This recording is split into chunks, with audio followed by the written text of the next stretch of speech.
Hello बच्चों, let's read the question. The question says, what is average income? What is its importance? Mention its limitations related to the development.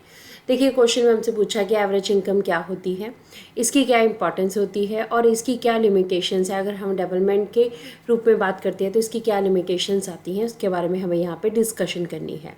Let's read about the answer. सबसे पहले definition देख लेते हैं average income की.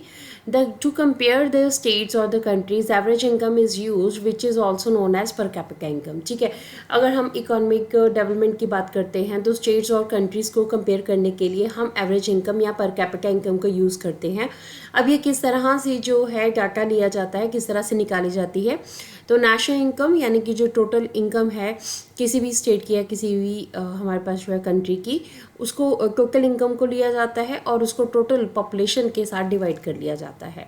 तो हमारे पास ये नेशनल इनकम भी हो सकती है और ये टोटल इनकम जो है स्टेट की भी हो सकती है. इसके बेसिस के ऊपर हम पर कैपिटा इनकम को निकालते हैं.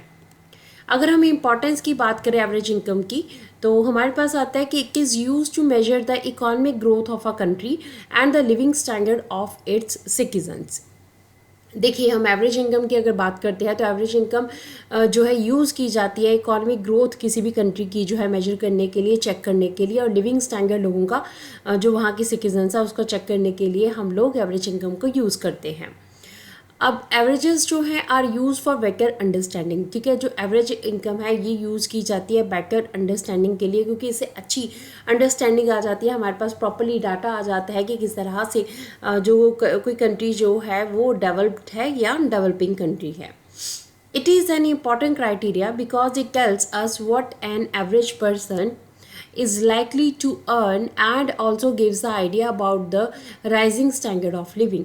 देखिए, इसमें हमें क्या पता लगता है, इसमें हमें एक एवरेज पर्सन कितना जो है वो अर्न कर सकता है, क्योंकि एवरेज क्राइटेरिया देता है. तो हमें एवरेज पर्सन का पता लगता है कि कोई भी पर्सन जो है वो कितना एवरेज जो है वो अर्न कर सकता है. और इससे हमें ये भी पता लगता है कि किसी भी पर्सन के जो है लिविंग स्टैंडर्ड जो है वो कितना उसमें राइज हुआ है.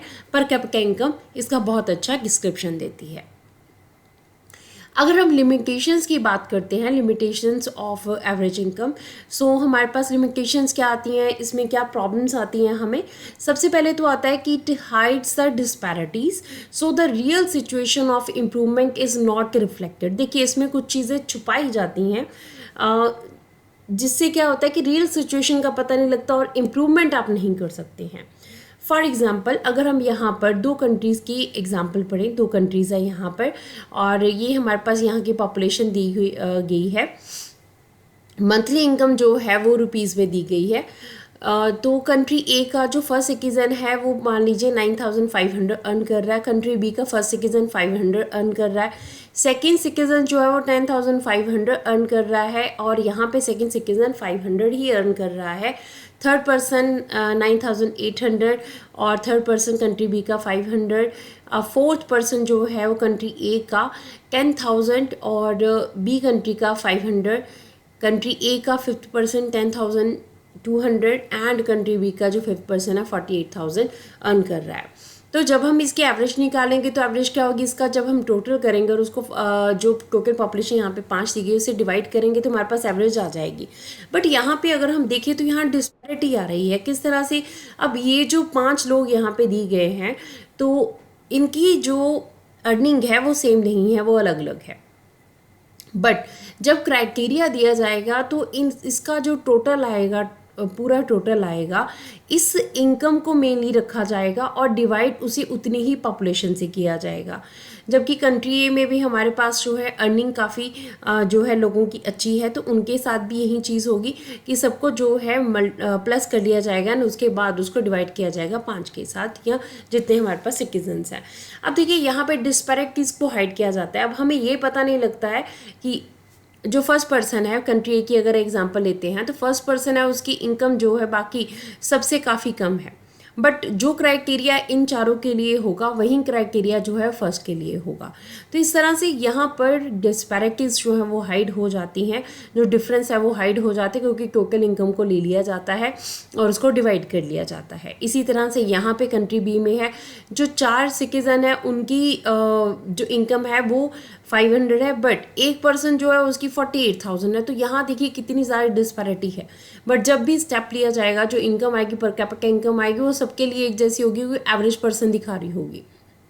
तो इस तरह से एवरेज जो क्राइटेरिया है हमारे पास, इनकम का क्राइटेरिया है, डिस्पैरिटी इसको हाइड कर देता है यहाँ पर, क्योंकि यहाँ पर टोटल इनकम आ जाती है। सेकेंड, अगर हम देखें तो इनकम अलोन जो है can not compare the countries, other factors are also important.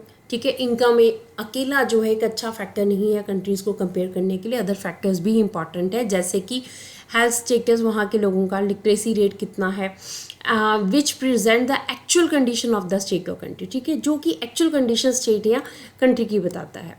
तो यहाँ पे अगर हम एग्जाम्पल देखें, हरियाणा, केरला एंड बिहार के हम एग्जांपल देखते हैं। सबसे पहले तो पर कैपिटा इनकम हम इन तीनों स्टेट्स की देखते हैं। तो पर कैपिटा इनकम हरियाणा की जो है वो सबसे ज़्यादा है, केरला की उससे कम और बिहार की सबसे कम है।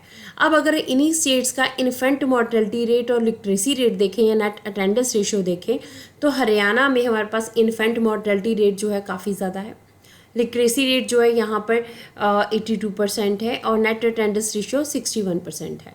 अब अगर यहाँ हम केरला को देखें, तो केरला जिसकी यहाँ पर कैपिटा इनकम हरियाणा से जो कम है, ठीक है, हरियाणा से पर कैपिटा इनकम केरला की कम है, बट केरला में इन्फेंट मॉर्टेलिटी रेट बहुत कम है, यहाँ पे लिटरेसी रेट बहुत ज़्यादा है और नेट अटेंडेंस रेशियो भी बहुत ज़्यादा है। जो बच्चे 14 से 15 ईयर्स के बीच में सेकेंडरी स्टेज में हैं वो स्कूल को अटेंड कर रहे हैं, हमारे पास लिटरेसी रेट काफ़ी अच्छा है और इन्फेंट मॉर्टेलिटी रेट जो है वो बहुत कम है। इसका मतलब हेल्थ स्टेटस उस स्टेट का काफ़ी अच्छा है।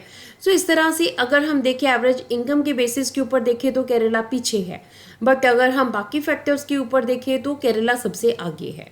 व्हाट डज इट मीन कि हमारे पास जो इनकम है वो एक अकेला फैक्टर नहीं है और फैक्टर्स भी इंपॉर्टेंट होते हैं। इस तरह से हमारे पास एवरेज इनकम जो है इसमें कुछ लिमिटेशंस हैं, चाहे इसकी इंपॉर्टेंस भी है। So this is the answer of the question. Hope so you understood the question as well as the answer. Thank you.